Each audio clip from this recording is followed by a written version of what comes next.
Big boss షోపై Telangana మానవ హక్కుల కమిషన్కు ఫిర్యాదు అందింది. బిగ్ బాస్ షోపై సమగ్ర దర్యాప్తు చేయాలని డిమాండ్ చేస్తూ హైకోర్టు న్యాయవాది అర్జున్ ఫిర్యాదు చేశారు. అందరూ టేక్ ఇట్ ఈజీగా తీసుకుంటున్న బిగ్ బాస్ షో ప్రజలపై తీవ్ర ప్రభావం చూపుతోందని ఆందోళన వ్యక్తం చేశారు.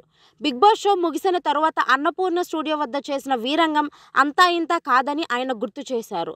అన్నపూర్ణ స్టూడియో బయట విధ్వంసం జరిగితే గొడవపై 2 కేసులు నమోదు చేసినా కేసులో ఎక్కడ హీరో నాగార్జున పేరు లేదని ఆరోపించారు. 8 ఆర్టీసీ బస్సులతో పాటు కార్లు ధ్వంసం అయ్యాయని, దీనికి హీరో నాగార్జునను బాధ్యులు చేయాలని కోరారు. ఇదే విషయంపై ఇప్పటికే హైకోర్టుకు లేఖ రాస్తున్నారు. బిగ్ బాస్ నిర్వాహకులు నిర్లక్ష్యంగా వ్యవహరిస్తున్నారని, హీరో నాగార్జునను కూడా వెంటనే అరెస్ట్ చేయాలని డిమాండ్ చేశారు. బిగ్ బాస్ షో అనేది కొన్ని లక్షల మందిని, కోట్ల మంది 2 రాష్ట్రాల్లో ఉన్న తెలుగు ప్రజల జీవితాలను ప్రభావితం చేసే పరిస్థితుల్లో ఉంది. షో అయిపోయిన తర్వాత చూసినాం మనం, పల్లవి ప్రశాంత్ అనుచరులు చేసిన వీరంగం, కంట్రిబ్యూటర్స్ నెగ్లిజెన్స్. ఇక్కడ కంట్రిబ్యూటర్ ఎవరు? అక్కినేని నాగార్జున. అన్నపూర్ణ స్టూడియోస్ అధినేత ఎవరు? తాను కదా కంట్రోల్ చేయాల్సింది ఆ విషయాన్ని. 779, 780 క్రైమ్ నెంబర్లు 2 బుక్ చేసినారు. అందులో నాగార్జున పేరు ఎక్కడా లేదు. అంటే నిర్లక్ష్యం, నిర్వాహకుల నిర్లక్ష్యం. నేతృత్వం నుంచి ప్రజాస్వామ్య పాలనలోకి మనం వచ్చిన అందరూ ఆనందంగా ఉన్న సమయంలో తెలంగాణ రాష్ట్ర ప్రభుత్వం ముఖ్యమంత్రి స్త్రీలకు ఫ్రీగా బస్సుల్లో ప్రయాణం చేసే సౌకర్యాన్ని కల్పిస్తే ఆ ఆర్టీసీ బస్సులను 8 ధ్వంసం చేసినారు వీళ్ళు. ఎంత ధైర్యం అసలు! రాష్ట్ర ప్రభుత్వానికి సంబంధించిన ఆస్తులను కొల్లగొట్టే ప్రయత్నం, ధ్వంసం చేసే ప్రయత్నం ఎంత మాత్రం క్షమించడానికి. కలబడి తెచ్చుకున్న తెలంగాణను ఒకవైపు ధ్వంసం అయిపోతుంటే కొంతమంది స్వార్థాలకు మీ రేటింగ్లు, మీ యూట్యూబ్ సంపాదననేమో నాగార్జునగా, మిగతా వాళ్ళకా? ఏమి ఇది? నేను కూడా నాగార్జున అభిమానినే. నేను ఒక రకంగా సినిమాల్లో లైక్ హిమ్ ఎ లాట్. ఖచ్చితంగా నేను ఆయన అభిమానిని. కానీ తప్పు ఎవరు చేసినా తప్పే. అన్నపూర్ణ స్టూడియోస్లో కార్యక్రమాలు నిర్వహిస్తూ 7 సంవత్సరాల నుంచి అందులో పాల్గొంటున్న త్రిమూర్తులను ఏ విధంగా ట్రీట్ చేస్తున్నారో అందరికీ తెలుసు. మీటూ కాన్సెప్ట్ బాంబే నుంచి మొదలై, తమిళనాడు నుంచి మొదలై ఆంధ్రప్రదేశ్కి వచ్చిన సందర్భం కూడా బిగ్ బాస్ 1 and 2 షో ప్రాంతంలోనే జరిగింది. ఇది ప్రముఖ తెలుగు హీరోయిన్ మాధవీలత కూడా తన అభిప్రాయాలను, తను పడ్డ బాధలను మీడియా ముందు చెప్పింది. అయినా కానీ అప్పట్లో ఉన్న ప్రభుత్వం దున్నబోతుకు మీద వాన కురిసినట్టు ఏం పట్టించుకోకపోవడం. ఇప్పుడున్న ప్రజాప్రభుత్వం అయినా ఖచ్చితంగా చర్యలు తీసుకోవాలి.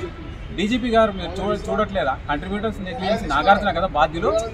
నాగార్జున గారిని ఎందుకు క్వశ్చన్ చేయరు? ఎందుకు ఎగ్జామిన్ చేయరు? ఇది ఖచ్చితంగా నాగార్జునను బాధ్యులు చేయాల్సిందే. 70 సంవత్సరాలు అనుకుంటా దాదాపు ఆయనకు.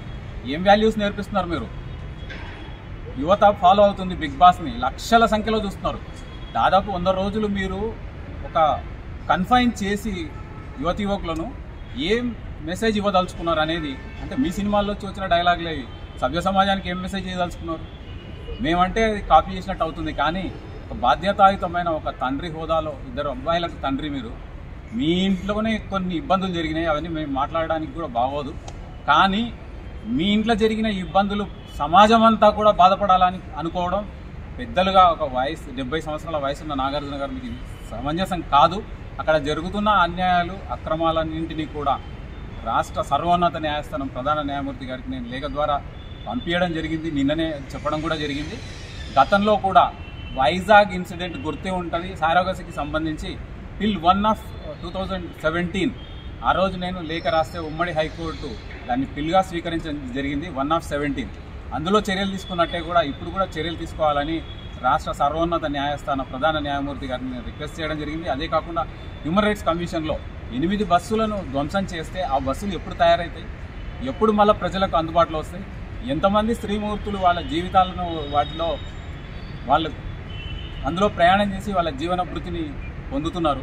అటువంటి సంఘటన కనీసం వారం 10 రోజులు కూడా కాలేదు, అప్పుడే 8 బస్సులను ధ్వంసం చేస్తే ఆ నిర్వాహకుల నుంచి వసూలు చేయాలి కదా. కనీసం బాధ్యత లేదా మీరు మాట్లాడడానికి? దానికి సంబంధించిన నష్టపరిహారాన్ని అక్కినేని సంస్థల నుంచి వసూలు చేయాలి. లేదు, ఇంకా మీరు ఒక 10 బస్సులను రాష్ట్ర ప్రభుత్వానికి ఇవ్వాల్సిన ఆర్థిక స్థితిలో ఉండి, ఆర్థిక స్తోమత కలిగి ఉండి 8 బస్సులు ధ్వంసం అవుతుంటే చూస్తూ మీనమేషాలు లెక్క పెట్టుకుంటూ కేవలం యూట్యూబ్ సంపాదననే ఒక లక్ష్యంగా పెట్టుకున్న నాగార్జున గారు, మీకు ఇది తగదు. I'm requesting the DGP to act forthwith. నాగార్జునను అరెస్ట్ చేస్తే ఇట్లాంటి సంఘటనలు మళ్ళీ పునరావృతం కావు, ప్రజా జీవితాలు దెబ్బతినవు, ఇబ్బంది పడవు అని చెప్పి నేను రిక్వెస్ట్ చేస్తున్నాను. మహిళా కమిషన్ను కూడా చైర్పర్సన్ లేరు, కానీ మహిళా కమిషన్లో జరుగుతుందని చెప్పి మహిళా కమిషన్ను కూడా ఆశ్రయించదలుచుకున్నాం. అందులో వాళ్ళందరినీ ఎగ్జామిన్ చేయాలి. 7 సంవత్సరాల్లో అందులో ఇన్మేట్స్ ఎవరైతే ఉన్నారో, కేవలం ఇంటర్వ్యూకి వెళ్ళి వచ్చిన మాధవీలతోనే ఎన్నో ఆరోపణలు చేస్తుంది. మరి నిజంగా అందులో పార్టిసిపేట్ అయిన స్త్రీలు మనం చూసినాం. సిపిఐ నారాయణ గారు కూడా ఏ విధంగా మాట్లాడారు. మొదట్లో నాకు కూడా ఒక రకంగా ఆయన మీద కోపం వచ్చింది, కానీ తర్వాత ఆలోచన చేస్తే ఆయన చెప్పింది కరెక్టే.